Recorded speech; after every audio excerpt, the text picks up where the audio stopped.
So, hello everyone! For today's vlog, we're gonna cook milkfish or bangus with batuan. Ang batuan po ay galing pa ito sa Negros. Kaya po ganyan ang itsura kasi frozen. So, hinugasan ko na, ilalagay muna dyan sa ating kumukulong tubig. Pakuluin muna natin, palambutin natin yan hanggang sa lumabas yung katas ng ating batuan. Ang batuan po, ito po ay galing ng Negros. Kaya ganyan ang itsura kasi dala pa po yun ng aking mother nung pumunta siya ng December. So, nilagay ko sa freezer.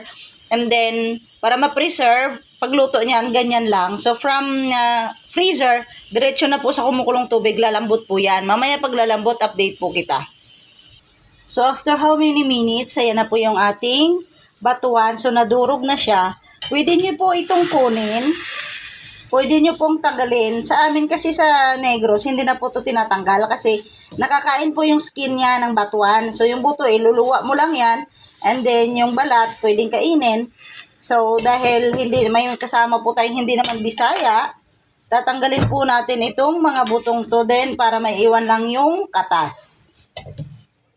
So, pinahinaan ko muna yung apoy dahil tatanggalin po natin itong katas po ng ating batuan. Tanggalin lang natin yung ating mga buto, balat. Kasi hindi naman nila yung kakainin. Ako lang po yung kakain yan. So, natanggal na natin ang ating batuan. So, yan, nagtira lang ako ng konti. Yung lumulutang po, ayun po yung pampaasim natin. So, magtitimpla na po tayo ng asin. Yung ating magic. Siyempre, kailangan natin ng magic.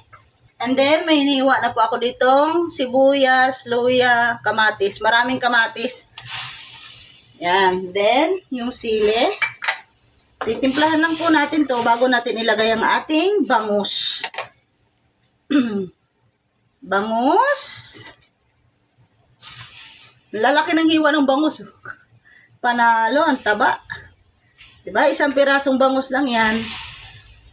Tignan nyo mamaya, ang ganda ng pagkaano niyan. Then, wait na lang natin ang kumulo ng saglit. O, diba?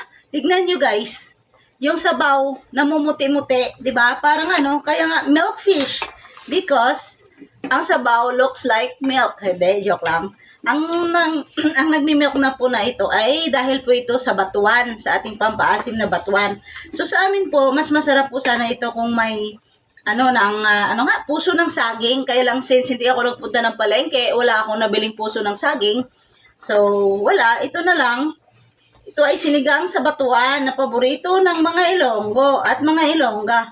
Since Ilongga tayo, paborito natin yan, syempre.